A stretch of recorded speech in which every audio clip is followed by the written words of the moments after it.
Home delivery 2025.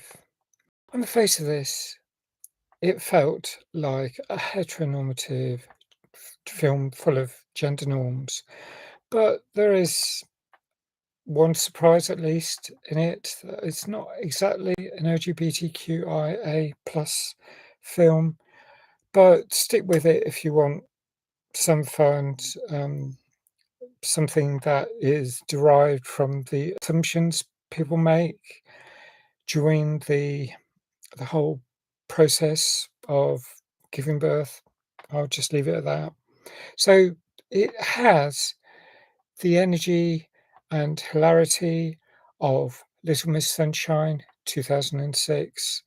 It's a situational comedy based on um, the home birthing process. So it's a plus size mother who, I mean, there's even a joke about that someone says, "Oh, I've got a wide angle lens um, to film you all." So it's a bit, oof, that's like I think father-in-law or something, because the whole process is going to be filmed. That's what she wants as part of the birthing plan. But there's the idea that this is going to be a stress-free home birthing experience, except she's invited the family, the extended family, and there's all the forces that draw people together and also push them apart. Um, that's where all the humour is derived from. And there's, oh gosh, one of the quotes from this is, "Are you filming? Yeah, is that okay? Sure, just send me a copy on TikTok." And it's there's this sort of like, I mean, some of the humor, I mean, another quote is, "It sounds awful, but bleeding out is not part of the birthing plan." You wouldn't think that would be funny, but I mean, there's some really sensitive, difficult stuff in the 3rd act, and you think, "Oh gosh, what is gonna happen?" I was actually really crying. I was thinking, "Wow, is this going to go like" if you've seen What to Expect When You're Expecting 2012, and I saw that, and a friend of mine was pregnant and had a child that year, and oh gosh, I mean, there's a lot of serious stuff, um, and yet there's a lot of um, potential for humour, and there's all the things sort of in between stuff. I mean, I've got a friend who's now got um, uh, 2 17-year-old daughters and 20 a young 20-something lad, and I learnt a lot from her experiences because she actually went through home birthing, but, oh, the difficulties when if the child's position is breech, I think it's the wrong way around, there's all the consternation. It is really, I mean, the amount of stress and difficulty, I don't know, it's just, um,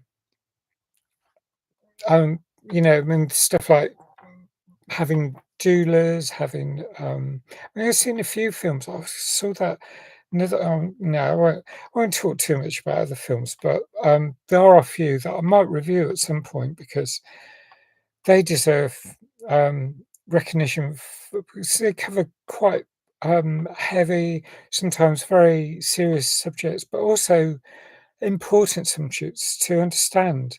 So, oh yeah, one other quote though. "Excuse me, I don't mean to be rude." Then don't. "Well, there's a child here," and then a rude response to equivalent to "Who cares?" And then someone from the party saying, "That is how he got here." after all, that sort of thing.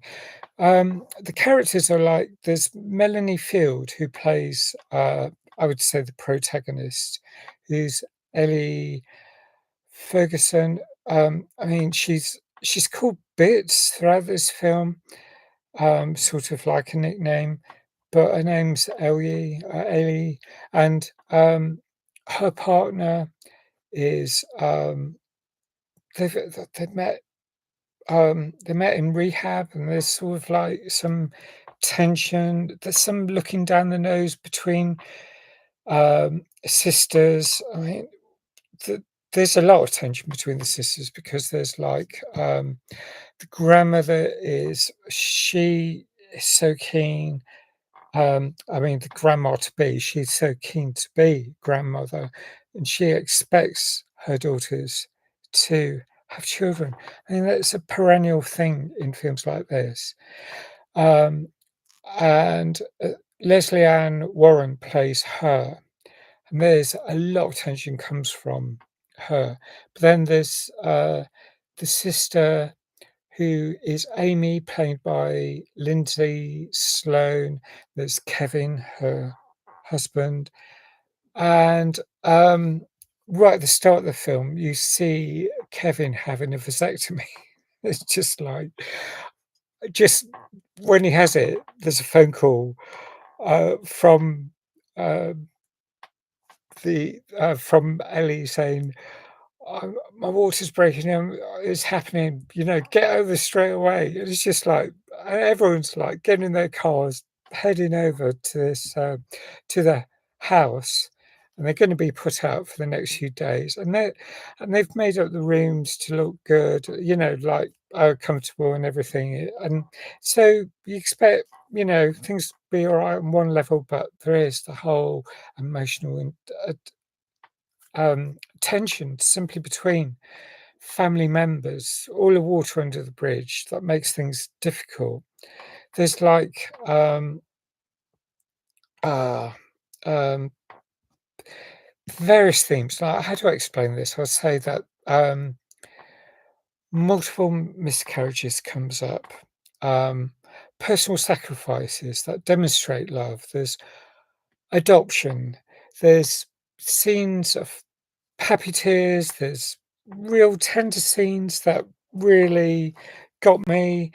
There's laughter because something's been kept secret so long, but then oh yeah, there's the baby monitor left on, so secrets spill. People talk about others without realizing they're being overheard. And there's someone's been so angry that they rush over, forget there's a swimming pool, and continue the run underwater. I thought it was really well done the way it's done because you think, well, would that happen? Well, I don't know, but it's really funny the way it's done.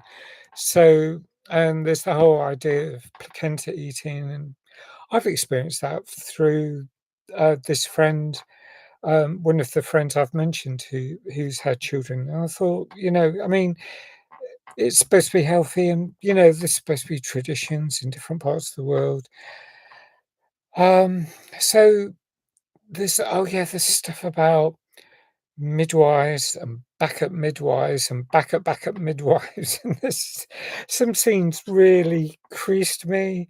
The Siri midwife crisis. I mean, it sounds like midlife crisis, I suppose. But um, there's a park scene, almost like a birthing scene in a park. Um, now, I won't say where the birth happens, but there's all this sort of like you can't really have privacy in a park, but they try. This is where it felt a bit like Miss Sunshine. I just thought, just slightly preposterous.